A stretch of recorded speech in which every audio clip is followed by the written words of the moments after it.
एक बार शंकर जी ने और पार्वती मैया ने कहा कि प्रभु ये भीड़ कहाँ जा रही है, इतने लोग लाखों नहीं करोड़ों। शंकर जी बोले जा रहे हैं सब लोग कुंभ नहाने। तो पार्वती मैया बोली अरे ये तो सब बड़े पुण्यात्मा हैं। शंकर जी बोले नहीं, ये जा जरूर रहे हैं, लेकिन ये देखने और दिखाने जा रहे हैं। चलो देख आवे कितना बड़ा मेला भरा है, और दिखाने के जी हम भी गए थे, तुम तो गए नहीं। तो ये देखने और दिखाने जा रहे हैं। पार्वती जी बोली नहीं, ये तो सब भक्त हैं और बड़ी श्रद्धा से जा रहे हैं।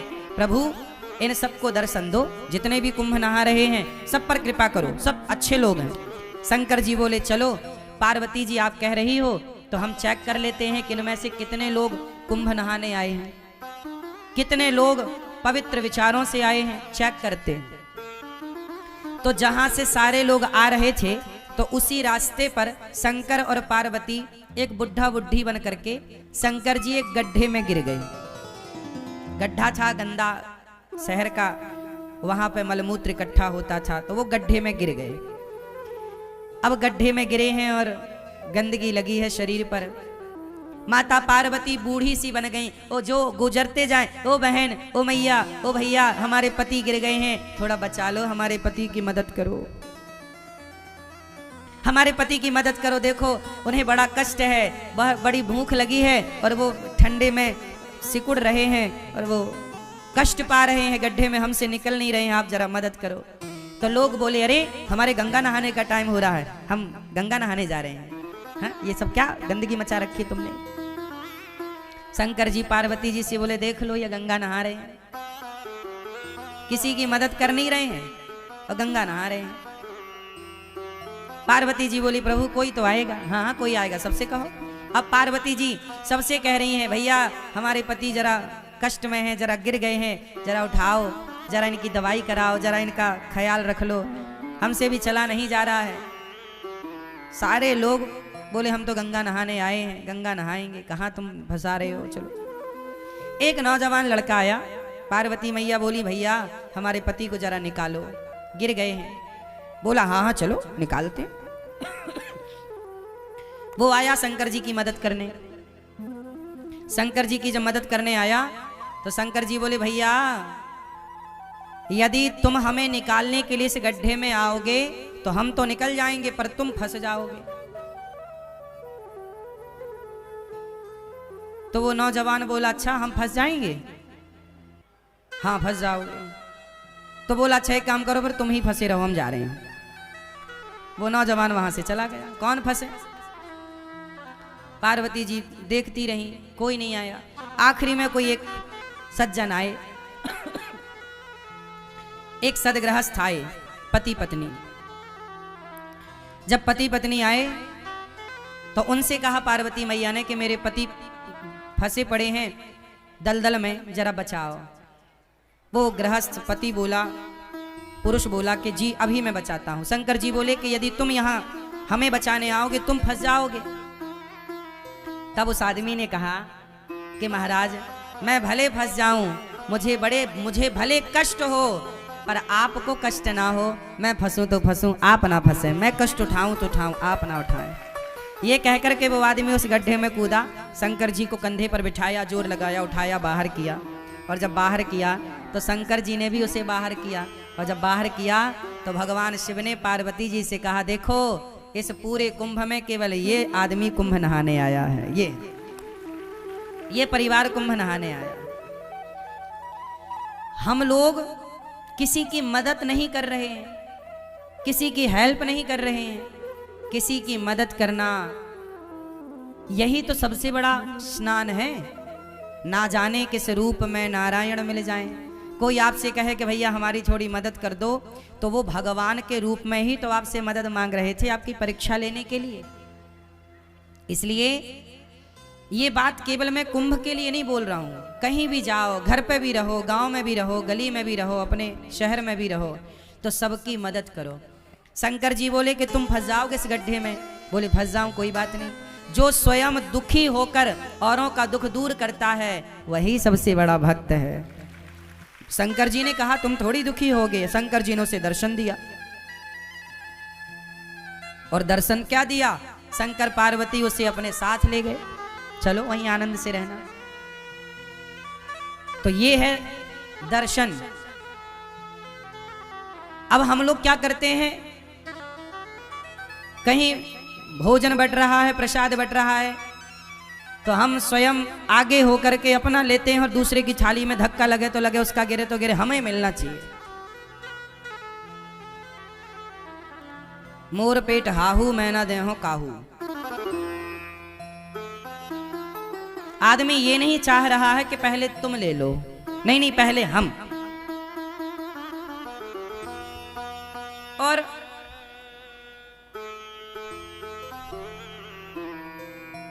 दर्शन, दर्शन का मतलब लोग समझ ही नहीं रहे।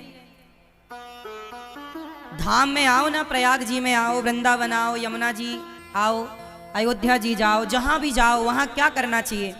अच्छा ये बताओ, गंगा जी में जब आप डुबकी लगाए तो किस तरफ मुंह करके डुबकी लगाए? स्नान कैसे करना चाहिए? सुनो, स्नान करने की भी एक विधा है। तीर्थों में स्नान कैसे करना चाहिए? सुनो, सबसे पहले गंगा जी जाओ तो जाओ कैसे, पहले ये समझो। अपने कमरे में ही फ्रेश हो करके आधा स्नान अपने कमरे में कर लो। फ्रेश हो जाओ, थोड़ा आधा स्नान कर लो, क्योंकि गंगा अपने आप में एक मंदिर है। गंगा अपने आप में कौन है? मंदिर। तो मंदिर में हम बिना नहाए जाते हैं कि नहा कर? तो गंगा जी जाने के पहले अपने कमरे में मलमूत्र से निवृत्त होकर के मंजन ब्रश कर लो कमरे में, यहीं पर जो व्यवस्थाएं हैं तंबू में, और स्नान कर लो आधा, क्योंकि शौच करने के बाद नहाना चाहिए। तो कमरे में आधा नहा लो। जो कपड़े पहनकर शौच करो वो कपड़े गीले करना चाहिए, वही कपड़े पहनकर नहीं। तो शौच करने के बाद नहा लो आधा, फिर नहा करके आप फिर गंगा जी जाओ, नहा करके आधा नहा लो, फिर गंगा जी जाओ पवित्र हो करके, फिर वहां जाके सबसे पहले गंगा मैया को प्रणाम करना चाहिए। जाके ये नहीं सीधे पांव डाल दे, नहीं, सबसे पहले गंगा जी के पास बैठ के हाथ से गंगा मैया का पहले तो मस्तक झुकाकर गंगा मैया को प्रणाम करो, फिर हाथों से थोड़ा जल उठाकर सबसे पहले अपने मस्तक पर डालो। कहाँ डालो? अपने मस्तक पर जल डालो। हे गंगा मैया हमारे माथे पर विराजिए। हे गंगा मैया आपकी कृपा से सदा सब लोग सुखी रहें, सब प्रसन्न रहें, और हे गंगा मैया हमारी भक्ति दिनों दिन बढ़े, हम सदा प्रभु का स्मरण करते रहें। एक क्षण के लिए मैं भगवान को कभी भूलूं नहीं। हे गंगा मैया मैं भगवान को कभी भूलूं नहीं। हे नाथ मैं आपको कभी भूलूं नहीं। हे गंगा मैया आखिरी सांस तक मैं आपका दर्शन करने आती रहूं, अपने पांव से चलकर अपनी आंखों से आपको देखती रहूं, और आपकी कृपा से आपका दर्श परस करते, भगवान का नाम सुनते सुनते, भगवान की कथा सुनते सुनते मेरे प्राण जाए मैया, यही वरदान दो। आपका नाम जपते जपते, भगवान का गुणगान गाते गाते प्राण जाएं। और ये जो बाल बच्चे हैं, बाल गोपाल हैं, बच्चे हैं, ये भी बड़े होकर सदा आपके प्रति श्रद्धा का भाव रखें, ये भी आपके प्रति प्रेम रखें। गंगा मैया को प्रणाम करो। प्रणाम करके फिर जिस तरफ से गंगा जी की धार आ रही है, किस तरफ से? जिस तरफ से गंगा जी की धार, जिस तरफ से गंगा जी की धारा आ रही है उस तरफ मुंह करना चाहिए।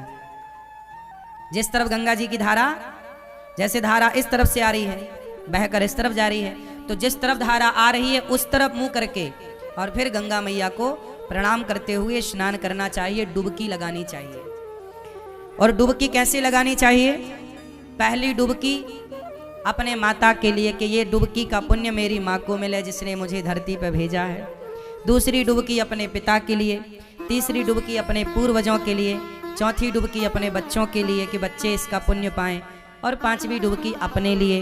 और ये दास अनिरुद्ध, तो जब गंगा जी नहाने जाते हैं ना, तो हम केवल माता पिता और पूर्वजों की नहीं, कथा सुनने जितने भक्त आते हैं, जितने शिष्य हैं, जितने भक्त सुनते हैं कथा, हम सबके नाम की डुबकी लगा लेते हैं। प्रभु ये हमारे सभी भक्तों को इस पुण्य का लाभ मिले।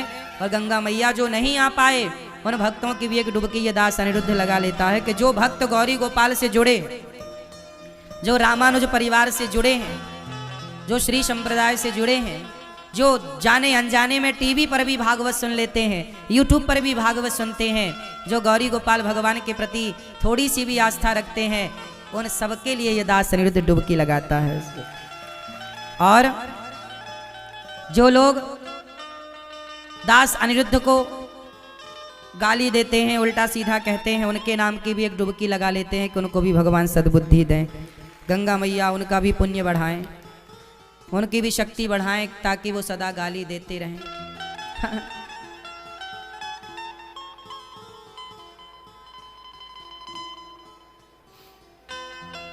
क्योंकि बैलेंस बना के चलना चाहिए ना। यदि आपको अच्छा कहने वाले लोग हैं तो आपको बुरा कहने वाले लोग भी होंगे। इसलिए आप लोग घबरा जाते हैं कि मुझे बुरा कह दिया, लेकिन ये दास अनिरुद्ध उन बुरा कहने वाले लोगों के नाम की भी गंगा जी में एक डुबकी मार लेता है कि भैया उनका भी भला हो। वो बुरा सोचें, हम बुरा क्यों सोचें? यदि आपने बुरा सोचा हमारे लिए और हमने भी आपके लिए बुरा सोचा तो फिर आप में और हम में अंतर क्या रह जाएगा? आप कितना भी बुरा सोचिए हमारे लिए, पर हम कदापि कभी बुरा नहीं सोचेंगे किसी के लिए। आप सोच रहे हैं वो आपके संस्कार हैं, जो हम सोचेंगे वो हमारे संस्कारों का परिचय होगा। हम क्यों पाप ला दें? आप दीजिए गालियां, हम थोड़ी देंगे। आप अपना स्वभाव का परिचय दे रहे हैं, हम अपने स्वभाव का परिचय दे रहे हैं। जो व्यक्ति स्वप्न में भी सपने में भी किसी का बुरा नहीं सोचता ना मेरी माँ, तुम दिल के साफ बनो बस यहाँ से। जिस दिन तुम यहाँ से सच्चे हो जाओगे ना, दुनिया साथ दे ना दे भगवान साथ देते हैं मेरी माँ। दुनिया के साथ की जरूरत भी नहीं पड़ती, यहाँ से अच्छे रहना हृदय से। और भगवान को यहीं की सुंदरता दिखती भी है। निर्मल मन जन सो मोहि पावा, मोहि कपट छल छिद्र न भावा। भगवान कहाँ की सुंदरता देखते हैं? मन की। इसलिए कहता हूं तन को धोया मगर मन को धोया नहीं, बाद गंगा नहाने से क्या फायदा। सबकी मदद करो। कुंभ नहाने आए पर शंकर जी ने परीक्षा ली तो कोई एक ही नजर आया कि ये नहाने आया। जो सबकी मदद करता है वो व्यक्ति वही कुंभ नहाने का फल पा रहा है।